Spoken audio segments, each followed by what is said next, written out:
Olá a todos, bem-vindos a mais um estudo bíblico, hoje com o estudo do capítulo 16 de Romanos, e nós iniciamos este momento em nome do Deus Triuno, Pai, Filho e Espírito Santo. Amém. Sejam todos bem-vindos, sintam-se todos acolhidos pela graça de Deus. O último capítulo hoje, um capítulo ainda mais rápido do que o da semana passada, mas ao final eu quero ainda trazer algumas considerações sobre a epístola de Paulo aos Romanos. Nós observamos que neste capítulo não há assim grandes conselhos, tratados teológicos, porque o apóstolo Paulo já trouxe isso antes.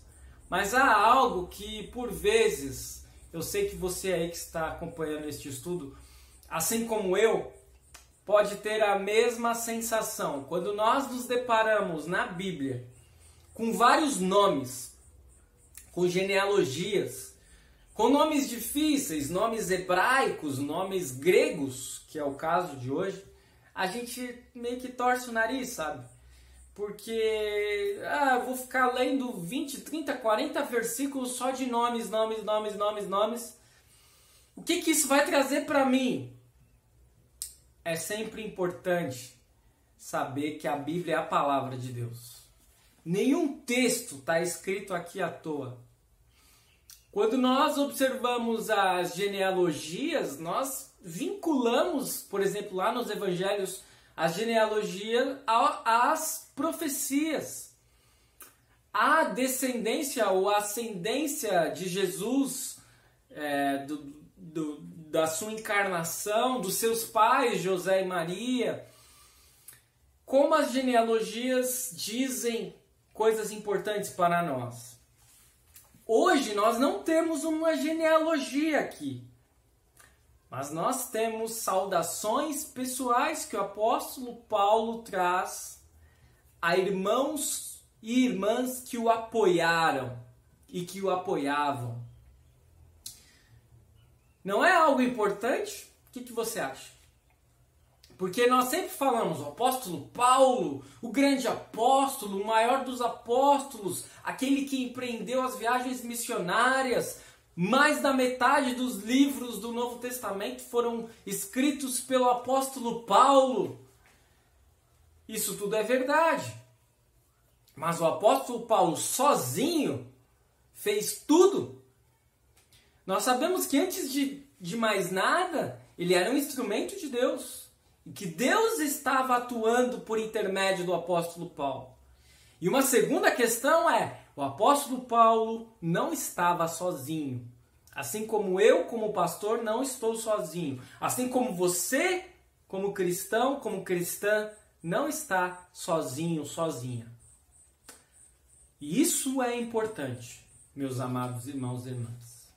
É importante sabermos que além de termos a companhia de Deus, a mais poderosa, a mais importante, como igreja, estamos entre irmãos e irmãs. Precisamos uns dos outros. Não somos nada sozinhos. E é isso que esse monte de nomes aqui nos indicam. E sempre tem uma piada assim meio pastoral, meio sem graça, né? Que tem vários nomes para candidatos a gente colocar quando tiver um filho, uma filha. E claro que não, né? Porque são nomes que não estamos habituados, não são do nosso... a gente não convive com eles, não escuta eles com frequência, sempre achamos esses nomes estranhos. Mas alguns nomes aqui são importantíssimos e são nomes que têm muitas vezes um significado belo, apesar de do nome ser meio estranho para os nossos ouvidos brasileiros que falamos português. Então, com essa introdução, eu vou passar ao texto que vocês verão que é bem rápido, bem breve, mas que tem toda essa conotação que eu acabei de pontuar. Diz lá o apóstolo Paulo, versículos 1 e 2. Recomendo-lhes a nossa irmã Febe, diaconisa na igreja de Cencreia, para que vocês a recebam no Senhor como convém aos santos, e a ajudem em tudo que de vocês vier a precisar, porque ela tem sido protetora de muitos, inclusive de mim. Então, com base em comentaristas bíblicos, nós chegamos à conclusão que a Febe, essa diaconisa, essa serva de Deus, ela estava com a carta do apóstolo Paulo em mãos, né? Que possivelmente era num papiro, era num material diferente, não era em folha, não era num livro, não era no formato que nós conhecemos hoje. E ela seria aquela que estaria, de fato, na posse da carta para levar os cristãos de Roma. Ela era, assim, a mensageira. E, eventualmente, aqueles que a recebessem poderiam, assim, achar meio estranho. Uma mulher, a gente precisa lembrar que a gente está no século I, né? E, então, é complicado numa época que as mulheres não tinham o mesmo status que hoje. Até bem pouco tempo havia muitas disparidades e problemas com relação às mulheres, nem votavam em muitos países. Imagine no século I. Então o apóstolo Paulo procura enfatizar que os destinatários de sua carta deveriam receber bem essa irmã que estava na posse da carta. E aí ele diz assim: ajudem ela em tudo o que de vocês vier a precisar, porque ela tem sido protetora de muitos, inclusive de mim. Olhem só, então Febe era alguém próxima, muito próxima ao apóstolo Paulo. Agora vem a parte repleta de nomes dos versículos 3 ao 16. Eu vou fazer uma leitura ininterrupta e depois eu vou voltar em alguns nomes, ok? Em poucos nomes eu voltarei, mas tem pelo menos duas pessoas aqui muito importantes. Saúdem Priscila e Áquila, meus cooperadores em Cristo Jesus, os quais pela minha vida arriscaram a sua própria cabeça. E isto lhes agradeço, não somente eu, mas também todas as igrejas dos gentios. Saúdem igualmente a igreja que se reúne na casa deles. Saúdem meu querido Epeneto, primeiro fruto da fé em Cristo na província da Ásia. Saúdem Maria, que muito trabalhou por vocês. Saúdem Andrônico e Júnias, meus parentes e companheiros de prisão, os quais são bem conhecidos entre os apóstolos e estavam em Cristo antes de mim. Saúdem Ampliato, meu querido amigo no Senhor. Saúdem Urbano, que é nosso cooperador em Cristo, e também meu amado Estaques. Saúdem Apeles, aprovado em Cristo. Saúdem os da casa de Aristóbulo. Saúdem meu parente Herodião. Saúdem os da casa de Narciso, que estão no Senhor. Saúdem Trifena e Trifosa, as quais trabalham no Senhor. Saúdem a querida Pérside, que também muito trabalhou no Senhor. Saúdem Rufo, eleito no Senhor, e igualmente a mãe dele, que também tem sido mãe para mim.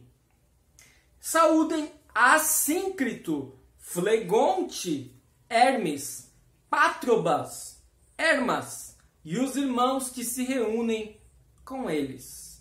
Saúdem Filólogo, Júlia, Nereu e sua irmã Olimpas e todos os santos que se reúnem com eles. Aliás, Nereu e sua irmã, e aí vem vírgula, Olimpas e todos os santos que se reúnem com eles. Saúdem uns aos outros com um beijo santo. Todas as igrejas de Cristo mandam saudações. Finalmente consegui acabar a leitura. São muitos nomes. Nomes difíceis. Quem sabe aí você pode colocar o nome da sua filha de Trifena e Trifosa e dizer, é um nome bíblico. Não, por favor, não faça isso. Mas, como eu havia dito, são nomes diferentes porque não são nomes da nossa cultura, da nossa língua, né?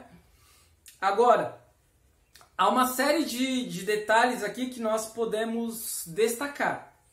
Priscila e Áquila aparecem também lá em outra epístola do apóstolo Paulo, a epístola aos Coríntios, né? Nós observamos que eles eram cooperadores do apóstolo Paulo, não apenas na missão, não apenas como irmão e irmã em Cristo, mas porque o apóstolo Paulo confeccionava tendas, e eles também confeccionavam tendas, eram artesãos. Então vejam só como o apóstolo Paulo, ele foi sempre muito bem acompanhado por estes dois, por Priscila e Áquila, que na casa deles havia culto, na casa deles havia reunião de cristãos. E era assim que existia, como ocorriam os cultos na época. Não havia um lugar específico, não havia templos. Eles se reuniam em dois lugares, especialmente os cristãos. Nas catacumbas, escondidos, muitas vezes, porque eles eram perseguidos, ou nas casas, né, nos lares dos cristãos. Eu destaco também aqui, além de Priscila e Áquila, nós observamos também outros nomes que podem, quem sabe, até ocasionar alguma dúvida em vocês, né? Quando nós lemos Maria, lá no versículo 6, saúdem Maria, que muito trabalhou por vocês. Alguém poderia perguntar, mas que Maria é essa, pastor? Seria a Maria, mãe de Jesus? Seria a Maria Madalena? Seria a outra Maria que aparece lá no Evangelho?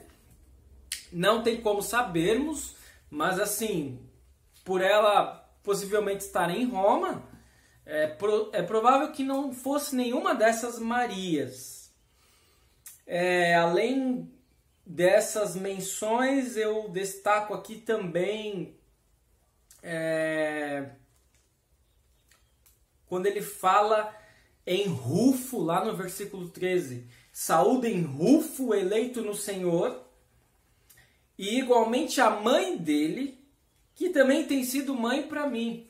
Vejam só, uma senhora então que era bem querida, bem quista pelo apóstolo Paulo, que era considerada sua mãe. Eu acho que isso na igreja é muito comum. Nós nos identificamos com algumas pessoas ao ponto de chamarmos essas pessoas... Não, essa pessoa, além de ser minha irmã na fé, é como se fosse uma mãe. É como se fosse uma filha. Né? Não é assim? A gente não se identifica com pessoas. Eu, como pastor, claro, eu tenho a minha mãe, querida mãe, lá em São Paulo, mas eu já passei por vários lugares que fui recebido como um filho. Né? E assim, o ministério, às vezes a gente pensa, vou estar longe da minha família. E tem esse lado, às vezes, espinhoso mesmo, é difícil. Não é? Quem tem uma boa convivência com a família gosta de estar próximo à família. Eu não sou diferente. Mas, de certa forma, nós ganhamos outras mães, outros pais, outros irmãos e irmãs. E assim nós observamos que, na verdade, nós somos muito agraciados por podermos seguir Jesus. Porque, além de termos a presença de Deus, temos a presença de irmãos e irmãs conosco. E eu ainda destaco lá no final, quando ele fala saúdem uns aos outros com um beijo santo. O que era esse beijo santo? Era um beijo na face. Era o que se chama de ósculo santo, que algumas igrejas ainda hoje praticam, né? O ósculo santo, mesmo de homem para homem. E isso na cultura oriental é muito comum. Inclusive, em alguns países, um homem não beija uma mulher na face, mas beija um outro homem. Eu sei que isso na nossa cultura brasileira não é assim e não precisamos mudar, né? Deixa assim tá bom. Mas o que eu quero dizer é que os cristãos tinham um carinho muito especial e um apreço muito especial pelo irmão, pela irmã. E esse carinho, esse apreço nós não podemos perder. Eu sei que em meio à pandemia, ao distanciamento social, nós podemos ter dificuldades, né? Há até um colega que falou, eu não gosto dessa palavra, distanciamento social, né? Por quê? Porque apesar de nós não estarmos presentes no mesmo local, fisicamente não estamos próximos, mas nós podemos estar próximos pelos meios que existem da tecnologia. Então, vamos buscar sempre a companhia uns dos outros, ainda que de uma maneira remota nesses tempos de pandemia. E a presença o fato de você ter alguém te perguntando como você está, ou alguém que você pode perguntar como você está, isso já faz toda a diferença. Não vamos deixar, meu amado irmão, minha amada irmã, que as pessoas possam estar vivenciando tempos difíceis, deprimidas em casa, sem terem uma palavra amiga, sem ouvirem: eu estou aqui, eu me preocupo com você. Façamos isso. Eu acho que o ósculo santo é mais nesse sentido, de não perdermos o apreço, o carinho uns pelos outros em Cristo Jesus. Conselhos finais, versículos 17 a 24. Irmãos, peço que notem bem aqueles que provocam divisões e escândalos, em desacordo com a doutrina que vocês aprenderam.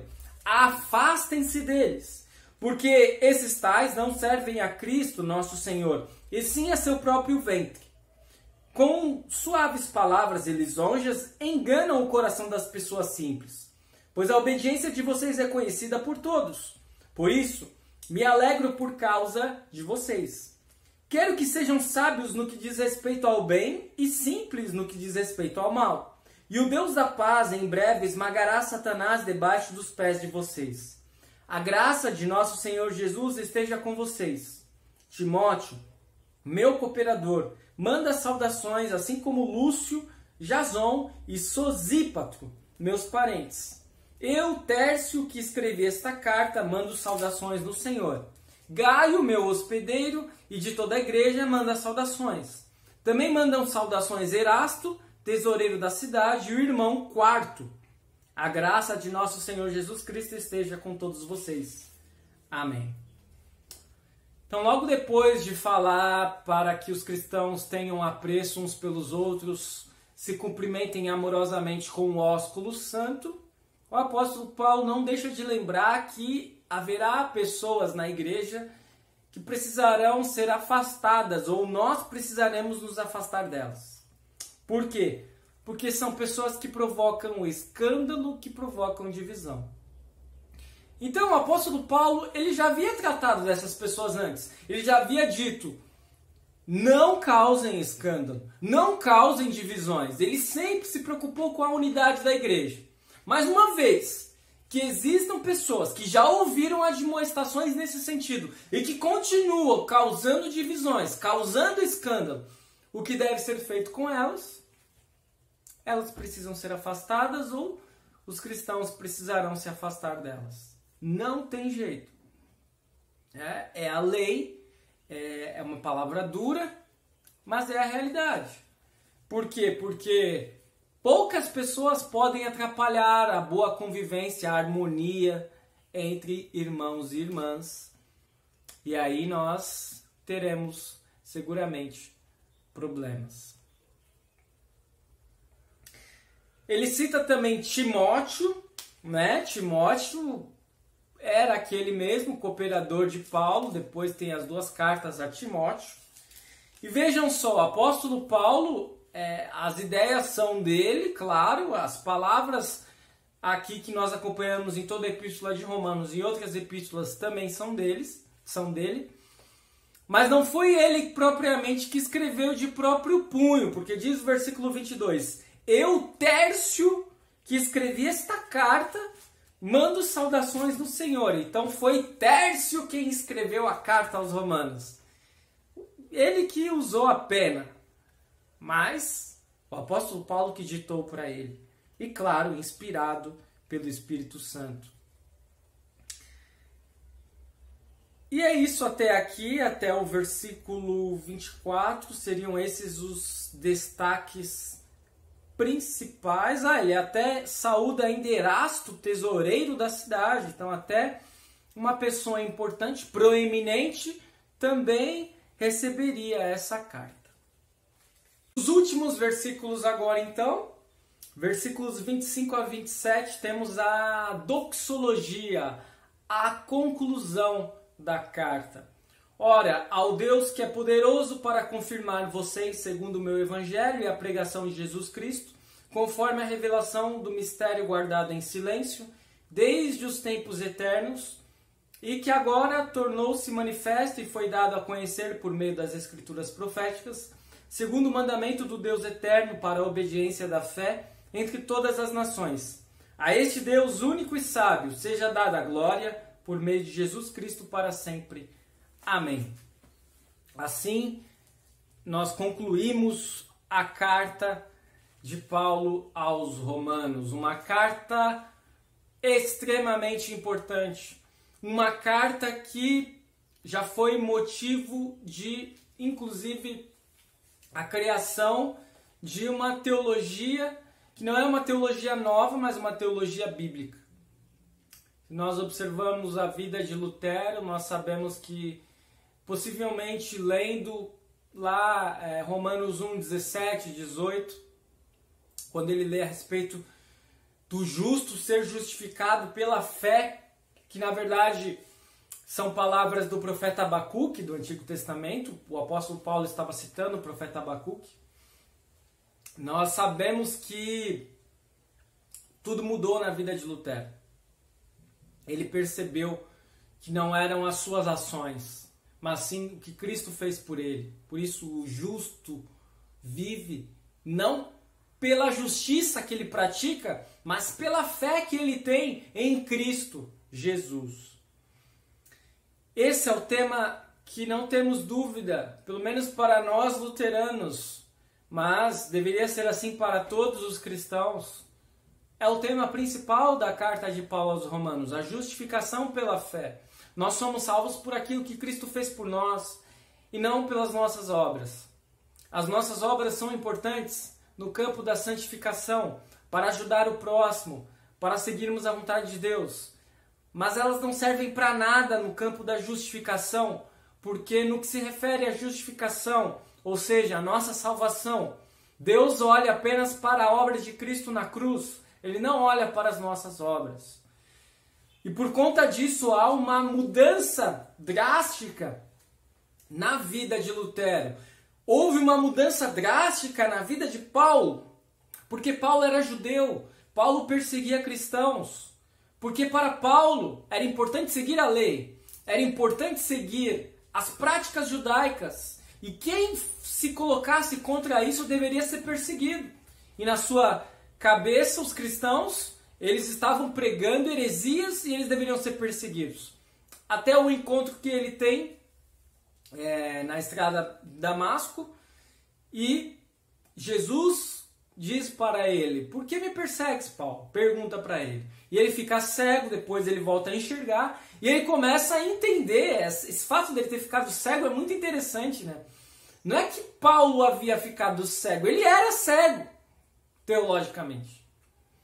E ele passa a enxergar no encontro de Damasco, na estrada de Damasco. Ele passa a enxergar a verdade de que todas as profecias do Antigo Testamento eram cumpridas na vinda de Cristo, se cumpriam em Cristo. E ele passa a proclamar o Evangelho. E aí o apóstolo Paulo fica numa sinuca de bico, digamos assim, ele fica numa situação complicada, porque ele era judeu, ele estava habituado às práticas judaicas, ele tinha zelo pelo Antigo Testamento.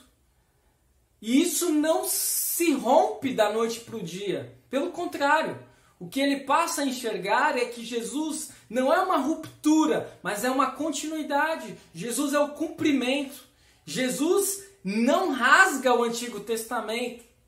Jesus cumpre o Antigo Testamento. E é isso que ele procura alertar os seus patrícios, os judeus. E um segundo tema importante é exatamente esse. Como os judeus ficam com a vinda de Jesus? Como os judeus ficam com a vinda de Jesus. É um segundo tema importante na carta de Paulo aos Romanos. E ele enfatiza muito isso. Que os judeus são salvos da mesma forma que os gentios são salvos em Cristo. E a terceira temática importante da epístola de Paulo aos Romanos é a preocupação que Paulo tem com a unidade da igreja. Porque se havia cristãos de origem judaica, se havia cristãos de origem gentia, e os judeus lá, os de origem judaica, queriam falar para os cristãos de origem gentia que eles deveriam ser como eles, que eles deveriam se circuncidar, que eles deveriam seguir todos os preceitos religiosos da religião judaica e apenas acreditar em Cristo, eles já achavam que estavam fazendo demais. E o apóstolo Paulo vai dizer, não, Cristo veio para trazer liberdade, inclusive da circuncisão, inclusive dos preceitos religiosos judaicos. Claro que essa questão da circuncisão não está muito aqui em Romanos, está mais em Gálatas, né, e em outros textos. Mas essa preocupação de Paulo com a unidade da igreja, isso está muito claro ao longo de toda a epístola de Paulo aos Romanos. Uma outra temática importante é a visão paulina sobre o pecado. O apóstolo Paulo fala muito na lei, na epístola aos Romanos, e fala muito em pecado. Especialmente ali, Romanos 7, Romanos 8, Romanos 6. Mas aí em Romanos 8, especialmente, nós vemos aquele clássico texto de Paulo, o bem que eu quero eu não faço, o mal que eu não quero, esse eu faço. E a gente não pode perder isso de vista. Às vezes os cristãos pensam, não, uma vez cristão eu tenho que ser perfeito. E realmente eu tenho que tentar chegar na perfeição. Mas eu jamais vou conseguir. E muitas vezes o bem que eu quero eu não vou fazer, o mal que eu não quero, esse eu vou fazer. E nós não podemos perder isso de vista. Essa é uma realidade flagrante, presente na nossa vida, nas nossas lutas diárias contra o pecado. E se nós perdemos essa perspectiva, nós perdemos a paz, nós perdemos a tranquilidade, nós esquecemos que foi Jesus quem nos salvou e nós ficamos com a consciência pesada, né? Não é que a gente vai simplesmente não ligar para os pecados que nós cometemos, nós vamos sempre nos preocupar. Por outro lado, nós precisamos ter essa noção de que até morrermos, carregaremos a velha natureza. E o último tema ainda para falar lá de Romanos, parece em Romanos 12, Romanos 13, é o fato de sermos cidadãos. Somos cidadãos do mundo. Somos cidadãos do reino. A nossa pátria principal não está aqui, está no reino. Mas enquanto estivermos aqui, serviremos a Deus, serviremos ao nosso próximo. E assim nós precisamos não perder de vista que precisamos ser respeitosos e obedientes às autoridades constituídas.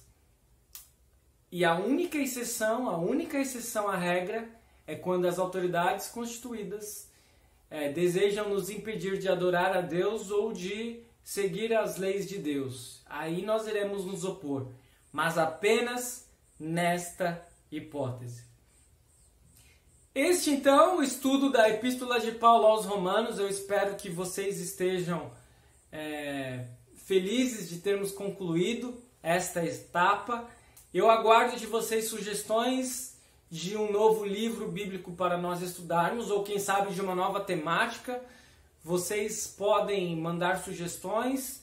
Eu sou todo ouvidos às sugestões. E vamos concluir então com uma oração.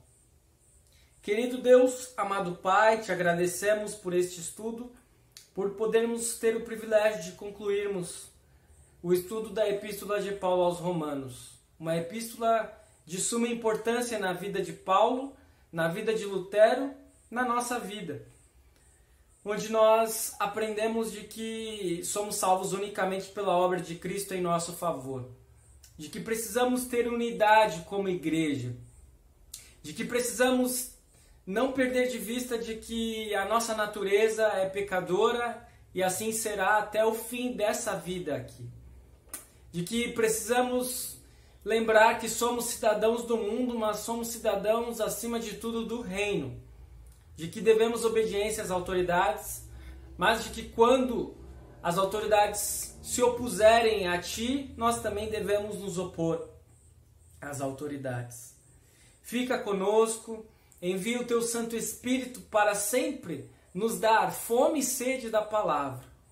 Abençoa a noite de cada um, que possamos ter um abençoado descanso e amanhã possamos despertar para mais um dia de serviço a ti e ao nosso próximo.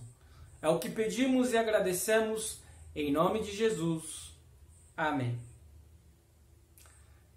Muito bom ter vocês conosco, continuem acompanhando e não esqueçam de enviar então sugestões de nossos próximos estudos.